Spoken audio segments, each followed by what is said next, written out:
சீரியல்களின் full எபிசோடுகளை Sun டிவியில் ஒளிபரப்பான உடனே எக்ஸ்க்ளூசிவாக சன் நெக்ஸ்டில் மட்டும் ஃப்ரீயா பாருங்கள். அக்கா பாருக்கா, நாங்க என்ன சொல்ல வரோன்னு புரிஞ்சுக்காம அவங்க பாட்டுக்கு எல்லாத்தையும் எடுத்து கிழிச்சு போட்டு அராஜகம் பண்றாங்க. எல்லாத்தையும் கேட்டுட்டு தான் இருந்தேன். கொஞ்சம் பொறுமையா இரு. வாமா மகராசி, நீயாவது இந்த நியாயத்தை கொஞ்சம் கேளு. அண்ணி, வருஷம் வருஷம் எப்படி ஆயுத பூஜை கொண்டாடுவோமோ அதே மாதிரி இந்த வருஷமும் எந்த குறையும் இல்லாம கொண்டாடுறதுதான் சரி.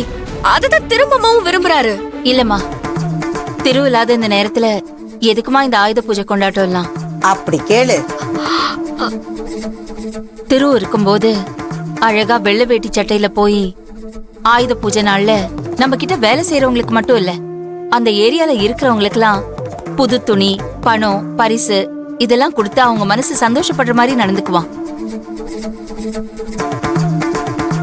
அது மட்டும் இல்ல, அவங்களுக்கெல்லாம் அடிப்படையா என்னென்ன தேவையோ அதெல்லாம் கேட்டு கேட்டு செய்வான். அதெல்லாம் என் கண்ணு முன்னாடி வந்து வந்து போகுது. இன்னைக்கு அவன் இங்க இல்ல. அவன் இல்லாம நம்ம எப்படிமா ஆயுத பூஜையை கொண்டாட முடியும் சொல்லு? வேண்டாம்மா, இந்த வருஷம் நம்ம வீட்ல எந்த கொண்டாட்டமும் வேண்டாம். எதுவா இருந்தாலும் திரும்பி வரட்டும். அதுக்கப்புறம் தான் இந்த ஆயுத பூஜை, தீபாவளி, பொங்கல் கொண்டாட்டம் எல்லாம். உங்களுக்கும் எனக்கும் இருக்கிற வருத்தமெல்லாம் இவங்களுக்கு எப்படி இருக்க போகுது? என் புருஷன் அங்க ஜெயில இருக்கிறது உங்களுக்கு பெரிய கொண்டாட்டம்ல, அத ஊரே அறியறபடி காட்டணும்ல. அதுக்குதான் இப்படி எல்லாம் பண்ணிட்டு இருக்காங்க. கீர்த்தி, இப்படி எல்லாம் வாய்க்கு வந்தபடி பேசாத. மாமா இல்லாத இந்த ஆயுத பூஜையை கொண்டாட வேண்டாம் தான் நாங்களும் நினைச்சிட்டு இருந்தோம். ஆனா இன்னைக்கு மாமாவை ஜெயில போய் பார்த்தோம். எப்பமா போனீங்க?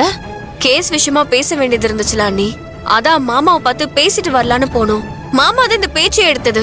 எப்படி போன வருஷம் நடந்ததெல்லாம் நினைச்சு நீங்க வருத்தப்பட்டீங்களோ அதே மாதிரிதான் அவரும் எல்லாத்தையும் நினைச்சு வருத்தப்படுறாரு.